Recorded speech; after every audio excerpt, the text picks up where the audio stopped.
Flamingo Books. Shining English Reader. Series 6.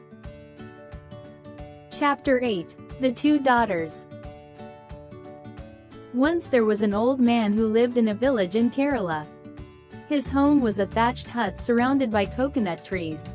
He belonged to the Kaurava tribe, and like other members of his tribe, he was a poor and simple man. The old Kaurava had two daughters who had both been married off into simple families. The elder son-in-law continued to be poor, but the younger one started a business that flourished, and he soon became a rich man. The old Kaurava and his wife were totally unaware of this. They lived in their small hut, cut off from the outside world. They tilled their fields and ate two simple meals of coarse rice every day. Their bed was no more than a length of sacking spread out on the floor of the hut. But the Kaurava and his wife were content. The riches of the world meant nothing to them. One day the Kaurava's wife told him, "We have married off our daughters, but we have no idea how they are. They haven't come home for a whole year, and we haven't gone to see them either. Why don't you go and meet them and find out if they are happy or if something is boring them?" The old Kaurava readily agreed to go.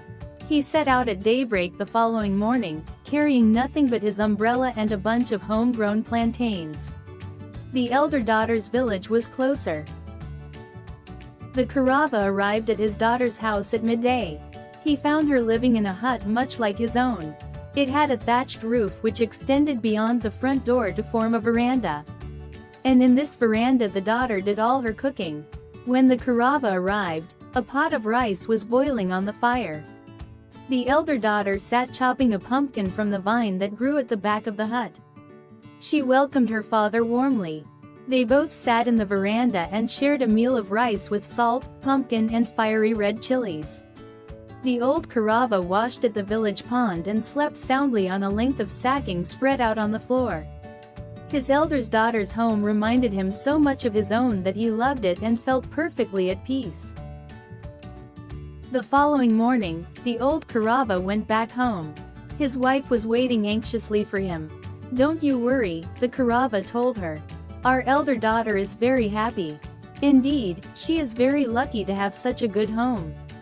And the two spent the rest of the day talking about the good fortune of their elder daughter. A few days went by, and then the Kaurava's wife said again, "You have been to see our elder daughter. Why don't you go and see the younger one too and find out if she is happy or if something is bothering her?" Once again the old Kaurava readily agreed to go. He set out at daybreak with his umbrella and a couple of homegrown coconuts in his bag. It was evening before he arrived at the prosperous village where his daughter lived. He asked for his son-in-law by name, and people directed him to a grand-looking, double-storied house with an iron gate. The Kaurava shook his head at the very sight. "No, no, this can't be my daughter's house," said he. But it was. His daughter came running to greet him and led him in. She made him sit on a chair with a cushion under him and another one behind his back. The Kaurava was most uncomfortable. He had never used cushions in his life, so he removed both. But his troubles had only just begun. Soon it was time for the evening meal. The Kaurava would have been perfectly happy to sit cross-legged on the floor and eat off a plantain leaf. But there was another chair for him. Worse, the food was set out on a table. There were no plantain leaves either, but shining metal, thalis, plates, heaped with fine white rice and several bowls of steaming hot food. The Kaurava was dazed. He asked for a green chili, helped himself to a single piece of fish, sprinkled a little salt on his rice and began to race through his meal. But his daughter and son-in-law kept coaxing him to eat more and more. And he ended up eating at one meal more than he ever ate in 2 days. The food was rich and spicy too and did not feel good inside him. The Kaurava staggered out of his chair. His daughter now led him to his bedroom. Right in the middle of the room there was a bed. Over this bed hung a mosquito net, tied to 4 wooden poles. The Kaurava thought he had to sleep on top of the mosquito net.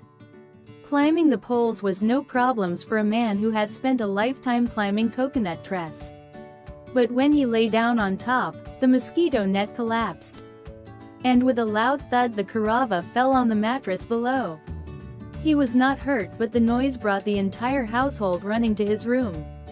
They somehow managed to hide their smiles. But try as they might, the Kurava would not sleep on the bed again. It was the floor for him or nothing. Day dawned. Before the poor harassed Kurava had recovered from the adventures of the previous night, his daughter came to his room. She brought him some tooth powder to clean his teeth. The Kurava had always used a fresh green twig for the purpose. He thought the powder was meant to be eaten, so he popped all of it into his mouth. And how he coughed and coughed till his daughter came running again with a glass of water. But by then the Kurava had enough. He felt that it was dangerous for him to stay in that house any longer. So he grabbed his umbrella, bade everyone a hasty goodbye and set out for home. At the sight of him, his wife jumped up. "How is our daughter?" she cried, full of excitement. "Tell me, how is she?" The Kurava wiped the perspiration from his forehead, sighed and sat down. "Our younger daughter is in great trouble," said he. "She doesn't even have a straw mat to sit on. In the morning, she has to eat a fistful of some horrible tasting powder. It's enough to kill your appetite for a day. And the food, the curries are floating in oil and one is forced to eat to bursting." His wife stared at him in shock and disbelief. "Really?" she whispered. "Oh, my poor daughter." "Wait," said the Kurava. "That is not all. The nights are the worst. One must climb and sleep on a strange-looking bed. Believe me, only a monkey could do it. Thank heavens I managed to escape without breaking my limbs." The old Kurava and wife spread a length of sacking on the floor and went to sleep. But their thoughts were with their younger daughter, who did not have the good fortune to be able to sleep on the floor.